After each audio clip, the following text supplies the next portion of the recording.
In this presentation I will solve a problem that illustrates how to determine the frequency response function matrix in a simple case. So let us consider now a case where we have a spring dashpot mass system, and we have two observation points. Point 1 at the input of the spring dashpot system, and point 2 at the output of the mass.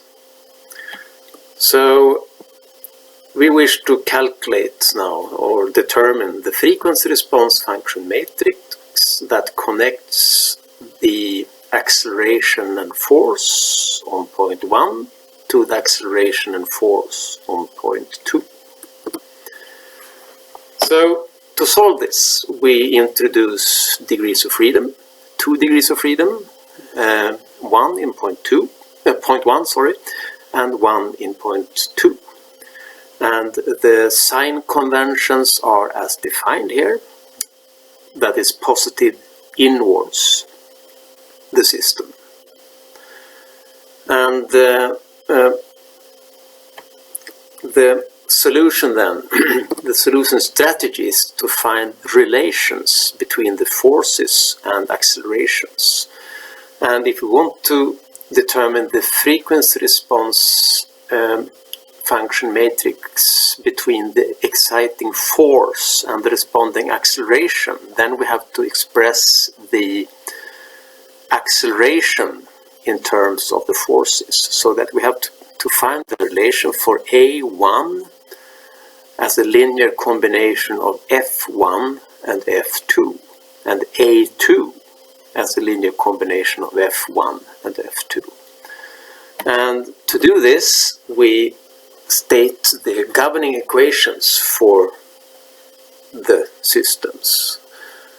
And to make life easier for us, we have to decouple the components of the system. So if we start with the spring dashpot system and consider the spring first of all, the spring part, then we know that the spring force, F1 here, if we simply set the dashpot, the damping coefficient here to 0, then the spring force is equal to the spring constant K times the deformation of the spring. And in this case, since we have acceleration, we get the displacement by integrating 2 times, that is dividing with I omega 2 times. So hence this I omega squared. That is to convert from acceleration to displacement. And the reason for the plus, since they are positive both these, is the sign conventions here. Positive A1 and A2 means that we compress the spring, and that is the positive force F1 then. So this I squared here produces this minus sign here. So to take this dashpot into consideration now, we simply realize that the dashpot, the damping coefficient here, is simply added to the spring constant here with the multiplied I omega.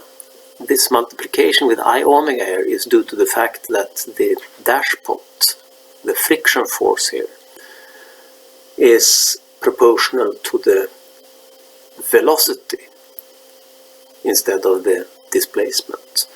So time derivation gives this I omega here.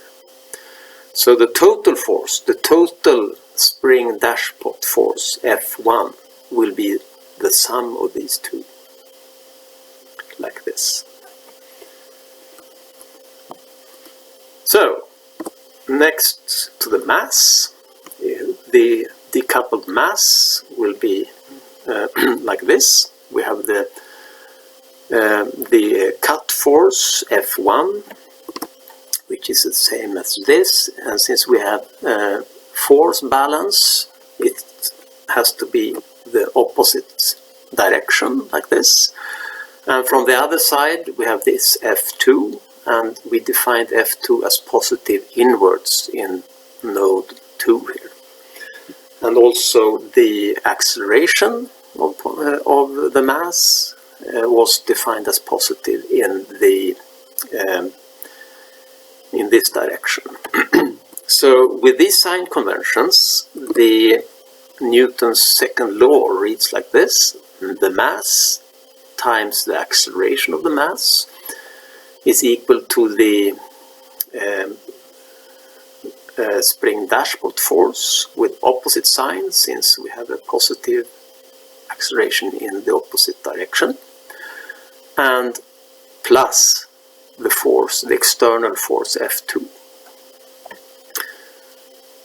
So if we reformulate the equations now to the form that we wish, that is that, like we said on one of the first slides, that the acceleration in point 1 and 2 should be formulated as a linear combination of the forces. Then the equation for the mass gives us, well, if we simply divide this equation with the mass, we see that this kind of linear combination can be formulated like this. And now we can simply identify that this coefficient minus 1 over m is equal to the frequency response function h21. This one corresponds to the force in degree of freedom 1, and the 2 here, it corresponds to the response in degree of freedom 2. And this factor here, 1 over m, is the h22 element. So that gives us then 2 out of the 4 elements in the frequency response function matrix. The remaining 2 is slightly more complicated. Then we have to reformulate, or rather combine, the equation for the mass with the equation for the spring dashpot system. This was, as you remember, the equation we derived for the spring dashpot system. Now, if we replace this A2 term here, the acceleration 2, with the expression we got for the mass, then you see we have here on this side only the acceleration A1, and the rest is forces F1 and F2.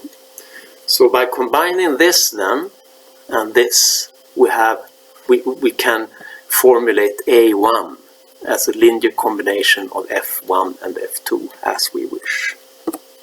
So if we do this, we get this expression after some algebra. So A1 equals this contribution from F1 and this contribution from F2. So once again, by identifying the components here, we get that this factor here must be equal to the 1,1 element of the frequency response function matrix. And this factor here, minus 1 over m, must be equal to the 1,2 element of the frequency response function element. So to summarize now, in a frequency response function matrix, well, actually, since we combine acceleration and force, this type of frequency response function is called accelerance. So, if we summarize the results, we get this accelerance matrix for the mass spring dashpot system. that we started out with. And as you can see, the system is reciprocal, meaning that the accelerance matrix is not diagonal, but it's symmetric with respect to the main diagonal. Also, it's only dependent on the system properties, the mass, the spring constant, and the damping constant. And also, it's only the excitation frequency that, well, also the excitation frequency, of course, affects the values of the matrix elements.